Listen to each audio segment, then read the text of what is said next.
Hey, freaks, geeks, and elites. We're Marley and AJ, and we're here to serve you a 3-course meal of this fortnight's hyper-focused flavors. So place your napkins, because, things in our kitchen gonna get messy. And let's get into it. Is this just how IT project management is nowadays? Did I miss a memo? Or I don't know. I just don't understand. What happened to software engineering as a practice, and people just lose their minds once Agile came into the picture. We don't need to structure anything now. But this is what I don't get. Is when it comes to big pieces of work, right, such as switching systems, you can still do it Agile, but Agile needs to also include a pre-deployment, pre-kickoff phase of what is the end-to-end solution that's going to be developed in Agile methodology. Yeah, there's absolutely nothing in Agile that precludes planning, knowing what you're building. The idea is that you might work out a piece of it at a time, sure, but you still have to work stuff out before you write code. Just the fact that PI planning is a normal part of Agile, it suggests that long-term planning and goals is a normal part of Agile. Yeah. Anyway. I guess I'm not looking for stuff to do anymore, because I'm constantly getting pulled into conversations about, can you do this? Can you fix this? I'm like, well, maybe. Can anyone answer these 10 questions? No? Okay. I will let you through if you can answer these riddles 3. What are we building? Where is it being deployed? Yep. And what is your favorite color?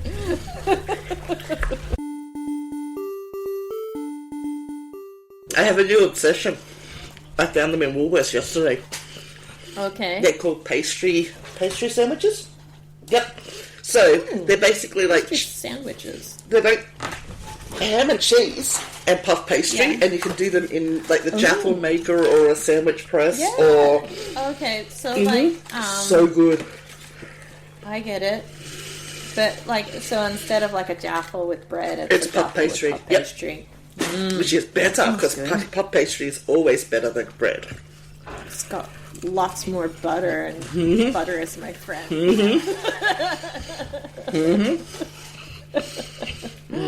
So yeah, this is my new obsession. That sounds good, actually. I had a cheese and tomato croissant today, and that was yummy. Ew, tomato. Good piece. Yeah, I like tomato. When I was in college, there was a group of 4 of us, including me, that we all bonded together, and when we had time, we would go and either have lunch or dinner together in the student union building. And it would usually start with everybody giving me their tomatoes. Don't eat tomatoes. Tomatoes are gross. Give me all the tomatoes, I don't care. Not that I believe in people being as long as everyone's a consenting adult. I don't know, I have a torn and, I guess, kind of unique outlook on it. So I do a lot of Reddit, obviously, and am I the arseholes and all that, and every time there's more than an age gap of 5 years, everyone's grooming, and it's you know what, while huge age gap relationships can often be unhealthy, they also can be a result of a difference in maturity levels between the people, and they're quite happy and comfortable and confident, and no grooming involved. But my maternal grandparents, there was 18 years difference between them. Whoa, that's real May-December romance. But from everything I can tell, I didn't get to meet him. He died a year before I was born. from everything I can tell, they were actually a very healthy, happy, loving relationship. My grandmother never even considered dating again, and for like that generation, like being widowed, they usually would be open to another relationship, you know. Yeah. But she was quite content to live out her life without another partner because she was happy with what she'd had. She didn't want to try again, you know. So, yeah. Because like when I was a kid, I used to tell her I was going to find her a new partner because I didn't want her to be alone. That's sweet. Well, that's a good segue into our topics today. Oh, yeah, relationships. Maybe we should wait till you finish your toaster sandwich thing, pastry sandwich. My relationship with puff pastry. It is true love. I don't know if it's reciprocal though. And generally, it doesn't matter because you get all the benefits of it. Well, so. I'm generally told that people don't like you when you eat them, so... But those people aren't food. That is true. I don't know. I do find the anthropomorphization of food really creepy. Like, yeah, just a bit. When I was growing up, I don't know why there was such a dedicated ad campaign, but there was this really long-running ad campaign for California raisins, and that featured raisins singing and dancing to "I Heard It Through the Grapevine." And I always found that really weird. Like, you're making us like the raisins, so we will eat them, but we like them as friends, not as food. Yep. So yeah, any ads or movies or TV shows that feature food items behaving like people, I'm like, this feels wrong to me. Yeah. I don't know if this is a good idea. No, I don't know what age you came over here, so I don't know if you would remember. 22 or 23. You probably don't. I was in my 20s. When I was in my tweenies, so I think it was like early teens, pre-teens, somewhere around there, right? There was an ad campaign for CCs over here that was like, you can't say no to CCs. And the people folk in the ads, their heads jumped off and bounced around the screen, right? That's a little terrifying. It's creepy enough in and of itself. But my dad was still living in the Sydney area at the time when it was released. And there was a train driver there who had just been released from, a mental health hospital because he'd had a breakdown after someone threw themselves in front of their train and killed themselves. And they were decapitated by the train. And it became news because the poor guy came out. He was out not long. This ad dropped and he went back in. Oh, yeah, that would be triggering. Yeah. For sure. I mean, you can't sanitize the whole world for every trauma and trigger someone might have, but that one always just sort of struck me as... Yeah, absolutely. The ad was creepy itself. I'm okay with sanitizing that ad out. Just fine. I always had problems with that part in the movie Labyrinth. Like, I love that movie. But the bit with the guys, the sprockets or whatever they were called. I can't remember what they were actually called. But yeah, when they pulled off their body parts and threw them around and stuff, it's like, that's a little trippy. Dismembering yourself, even if it doesn't hurt you, it's a little weird. I'm trying to find out what the hell they're called now. Apparently they're called Fireys. That seems weird. Yeah, because the song was like "Boogie Down with the Fire Gang" or something like that. Oh, was it? Yeah. For some reason I always like, it's probably one of those, what is it? What are the Mondegreens? For some reason I always heard "Shimmy Down with the Sprockets." Oh. Yeah. But yeah, now that you've said it, I can hear it in my head to like "Shimmy Down with the Fire Gang." Okay. Yeah. It was something Fire Gang. Yeah. Anywho. Like, We're already start. We're gonna do tangents. we should totally do Monday Greens during the rhythm section. Oh dear. Hang on, is a lot of the background noise coming through? Yeah. I might need to go and tell people upstairs to shut up. Or close the door. Let's just try and keep the volume down a little bit. Otherwise you'll end up in my podcast. Maybe you want that. I don't know. I don't want that, but anyway. Alright. Sorry. Maybe we can do a Candid Canberra episode where we sneak our kids into recordings and they are the What's episode. that thing we were saying about influencer parents, though? But see, both of us have kids that are old enough to consent to at least occasionally be Candid Camera pranked and put into the podcast. Because it's not like we're videoing them, their face isn't going anywhere, we're not putting their real names out there, we're good. Yeah, I wouldn't upload anything of theirs unless they pre-approved it. Additionally, we are earning no money from this, so we're not exactly exploiting them. This is true. You can't even argue attention economy. Yeah. we're averaging 4 listens an episode. I don't know that the payoff is worth the grind. Yeah. Some of them have gone up to 7, I think, the last time I looked in Spotify anyway. I don't know if you can explain it to me, but I don't understand the breakdown of streams and downloads versus Spotify plays. I don't know either. I'm very confused by that as well. So, I can't Is it like to they either. can download it and they can listen to it some other way than through Spotify? Like, I just don't get it. I'm not sure. And like they've got no hover over and see a breakdown of their analytics, so I'd have to Google it, and I'm not that interested. Yeah. I just don't know if I can be bothered at this point. Fair enough. Anyway. Yep.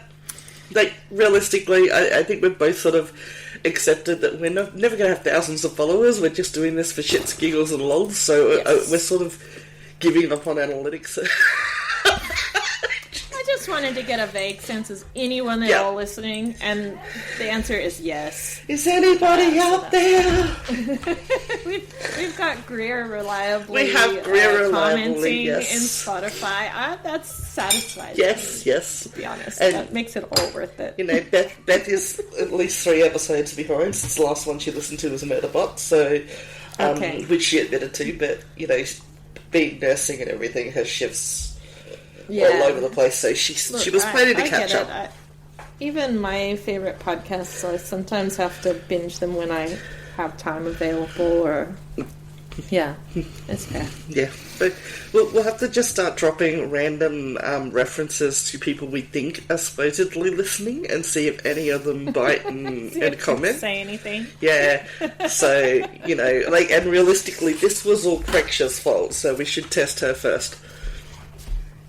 I don't know.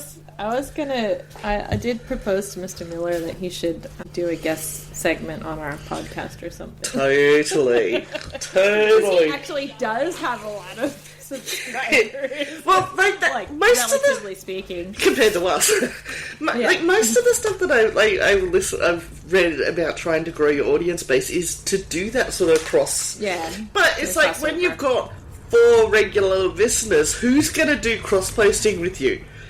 Only somebody else who has 4 regular listeners, and then you each give each other the 8. Yeah, you hope. And you know, you've got to hope that the people who find you entertaining are the same people who. And let's face it, how much crossover really do you think the Venn diagram is between us and Explosive Action?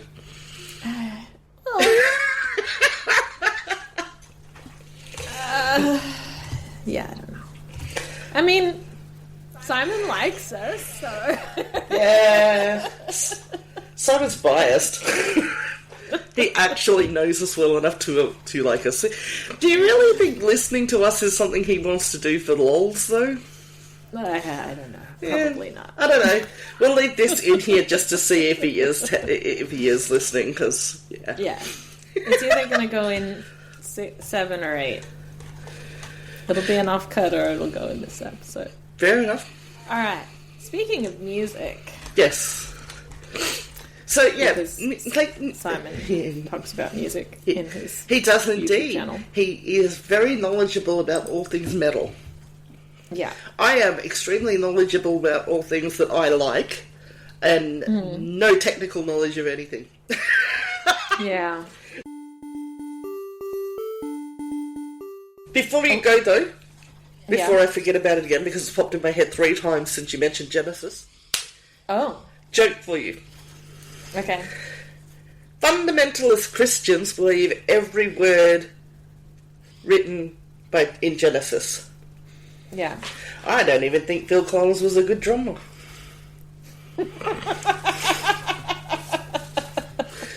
I'm pretty sure I got that wrong. Those fundamentalist Christians believe every word in Genesis is true.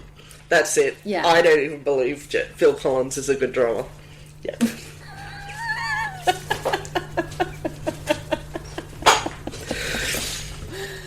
Oh, dear. That didn't stop us. We had like a ski trip, my cousin and I, and we were like caravanning. So her dad and her dad's whatever girlfriend at the time, I think. Can't remember if they were married at that point. Were in one car, and then it was a friend of the family who was driving me and my cousin, and we blasted Genesis, and we were all singing at the top of our lungs the entire way up to the mountains.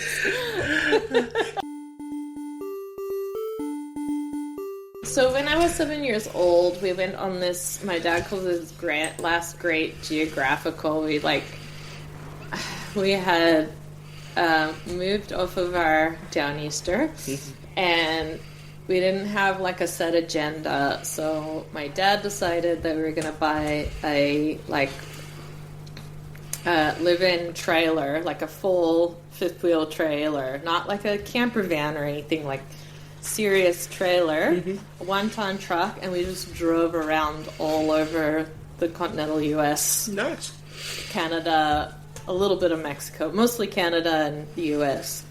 And we stopped at like every single national park known to man, not literally, but like a large amount of like camping sites and national parks. But we did spend some time in a few cities, and one of them was Memphis, Tennessee, which was actually a really cool city. But we got on the tour bus to go around, and I can't I think this is the story that got repeated to me, because at the time I was more focused on just like the events and the experiences, but my parents always told the story about how they overheard this family where the kid wanted to get off at the zoo. Now, we made a habit of like always going to like museums, historical sites, zoos, aquariums, things like that. Anything that was vaguely educational we would do. And so we were headed to the zoo, I think, and the kid was like, I want to go to the zoo, and the dad was like, you can go to the zoo anytime at home. We're going to Graceland. Memphis, Tennessee, we're going to Graceland. The whole, like, you know, everything that was worse with humanity was like telling a child they can't go to the zoo because they have to go to Elvis's house instead. I think those are probably the two closest things to Elvis that I actually do like. I like the song Walking in Memphis, and I like Oh, that's a good song. Paul Simon's Yeah. Graceland. Yeah. Yep.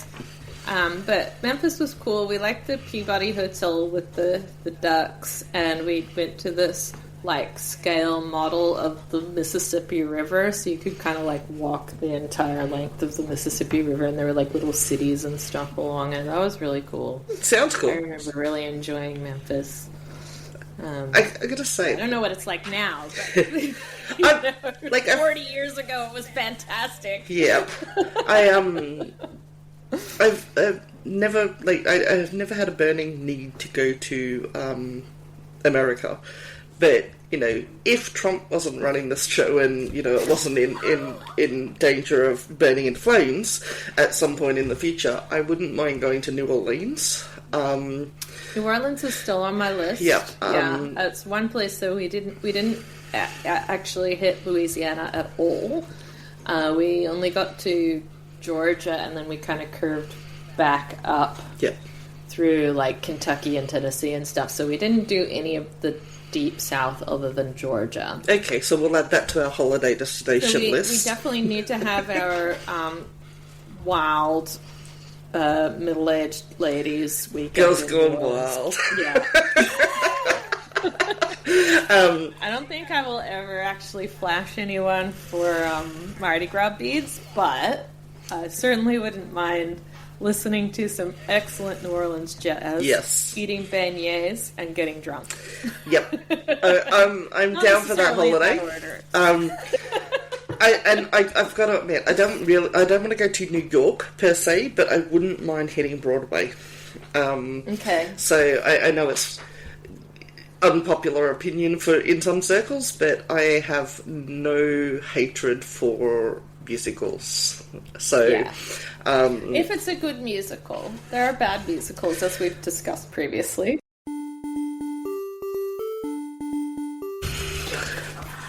Hello, small child. 1 second. I have an important thing to do. What's that? Oh, can I have a good night kiss? Can I have a... Feed the rat? Huggies? Huggies? Huggies? Huggies? Come back and give Corinne a hug. Huggies? Just go. Aim right there. Huggies? Yay! I love the PJs, by the way. Yes. Says need more sleep, right? Yeah, excellent. You see, there's a video that does the rounds. There's a influencer called Taco Reacts, and I love his stuff. But there's he stitched himself into a video of this really tall, kind of creepy looking guy. He's in the hallway and goes, "What are you doing if I break into your house and say I want to pick you up and give you a great big air bag?" And he stitched himself going, "Uppies! Uppies! You promised the hug! I want the hug! Uppies!" And I love it. Makes me smile every time. Nice. So, I'm not big on influencers, but some of them I do go back to visit because they make me happy. Yeah. I mean, these little things are self-care rituals as well. If you can try and get yourself out of the doom scroll spiral and just think, which I admit is very hard for some people. Some people who are in this conversation right now. Yes, maybe a couple. I picked Daniel up from work the other day on Sunday, and he's like, "So how was your day? Did you get done?" I said, "I picked up my phone." And he's like, "What happened?"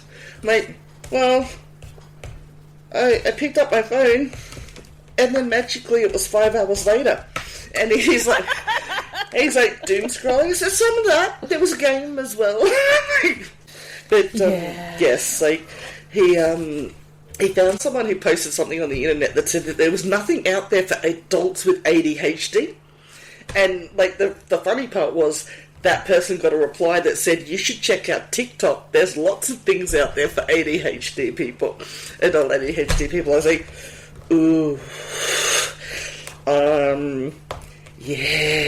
that person was never seen again." But there's a reason I stay away from TikTok.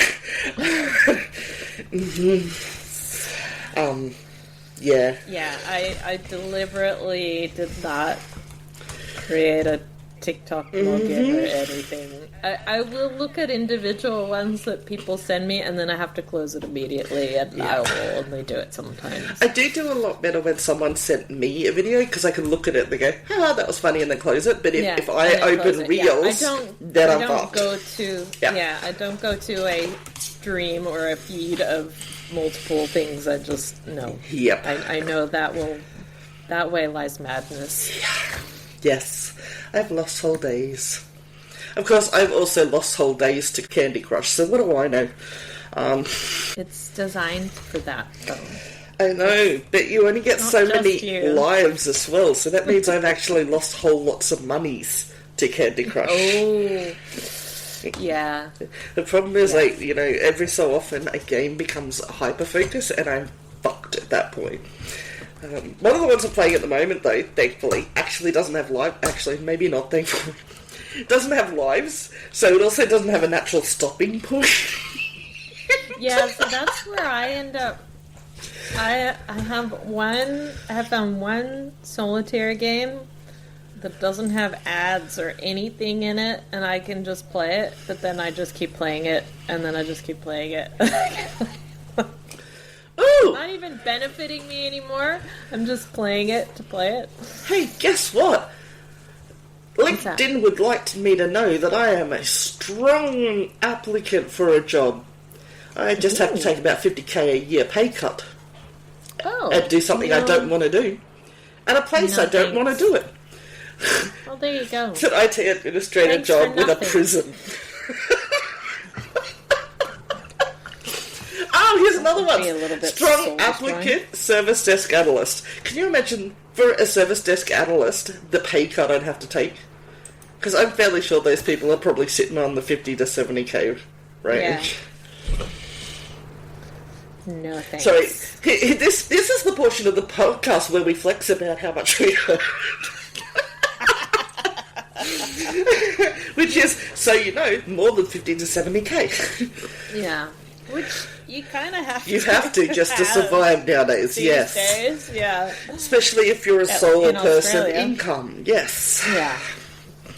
Yeah. Anyway. See previous comments about the rent's too damn high. Mm-hmm. Yes, that reminds me, I do need to apologise for that too, because last time I checked You don't in... need to apologize. Well, the That's last- just you were working off stale information. Yeah, the last time I checked in, Sydney was approximately about equivalent. Maybe you had to go out a bit further. Yeah. It's fine. But yeah, I was looking at the rental market around Lake Marrickville, which is, it's not in close. It's like, to me, it's equivalent distance from like the airport and this maybe a little bit closer to the city than where I am currently. Yeah. And I was looking at it, I'm like, you said what? You want, oh my god, $900 a week for a one-bedroom unit Yep.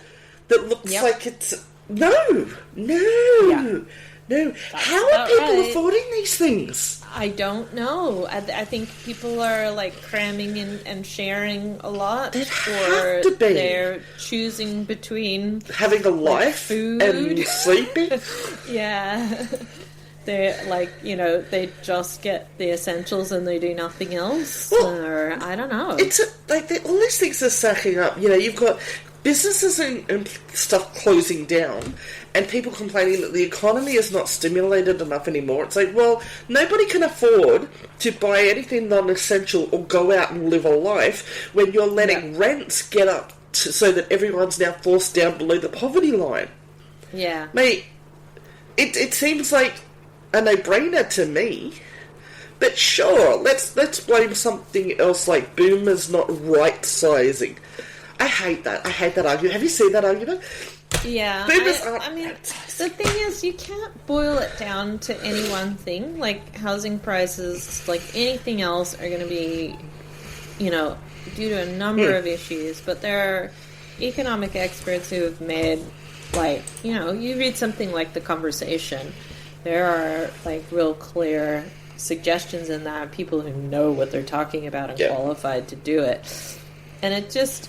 I think there's no political appetite to do those sorts of things because... No, it's much easier to keep us at each other's throats over generation divide and sex divide and race divide than actually address any of it. I think all of that stuff's just media hype as well. Oh, Because yeah. it sells newspapers Yeah. or whatever. You know, like, there's nobody selling newspapers anymore, but whatever the equivalent of clicks is, Yeah. it gets attention, right? Well, yeah, And it's it just... sounds good. you know, It sounds satisfying to be able to blame You see this this... one group of people. You see an article about, like, you know, a 38, nearly 40-year-old woman complaining that her parents are spending her inheritance in their retirements because they're travelling or something. I'm like, no, they are spending their money. Whatever they choose to give to you in their wills is your inheritance, and they don't have to give you shit if they don't want to. Yeah. It drives me nuts when my mother-in-law is sort of like, "Oh, I'm saving this for you guys for when I die." I'm like, why don't you make your life good now? We're fine. Yeah, like we can look after ourselves. We're adults. It's like, okay, you don't need to kill yourself to, like, you know, travel, have a hobby, spend your money on yourself, whatever. Yeah. If you really want to give it to your kids, why does it need to wait until when you die? Yeah.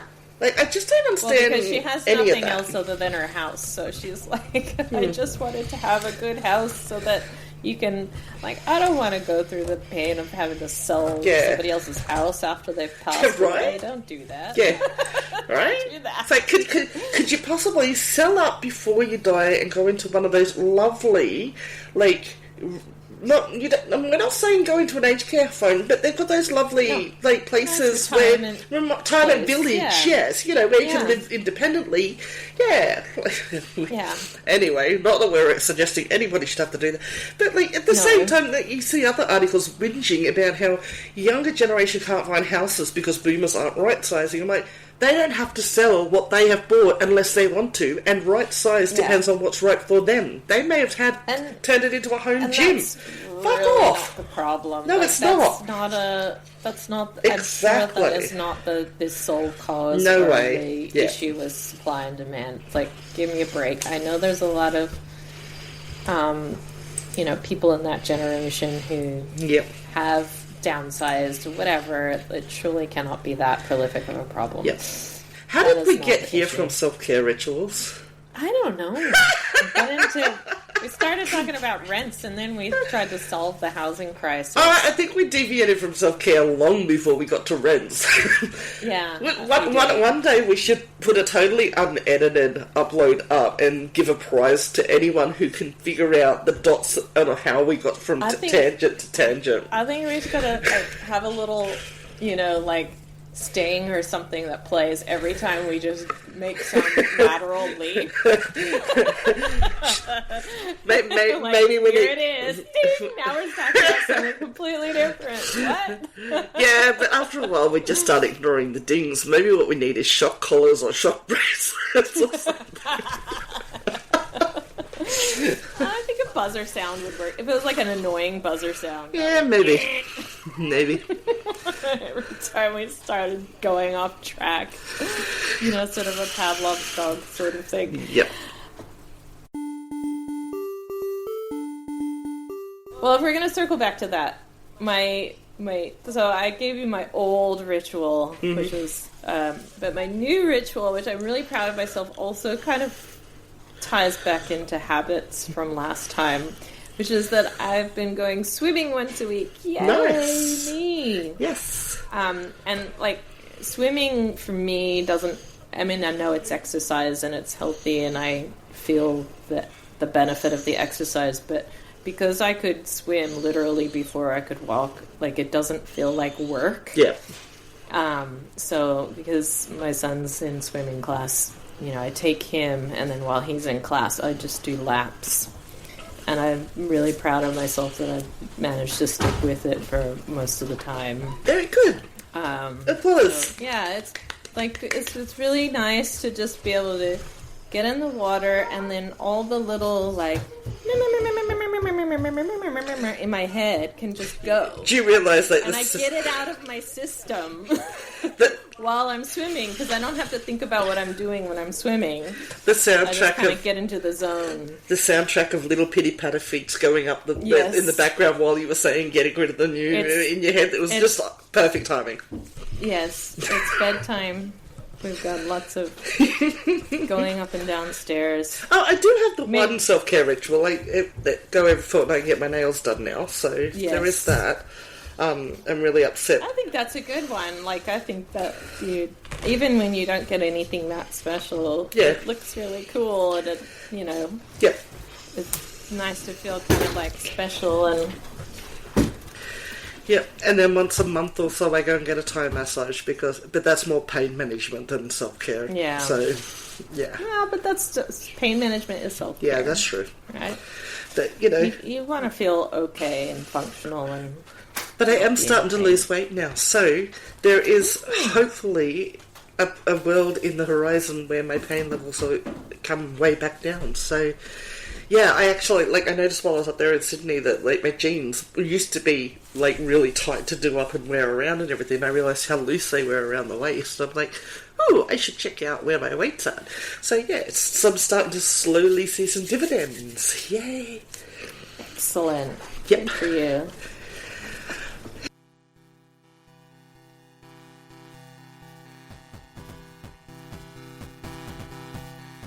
Thanks for joining us on Moments of Madness. If today's antic sparked joy or a bewildered chuckle, give us a follow. Check out our socials for more information or discussion on any of our topics today, or to recommend a book, movie, game, or topic for future episodes.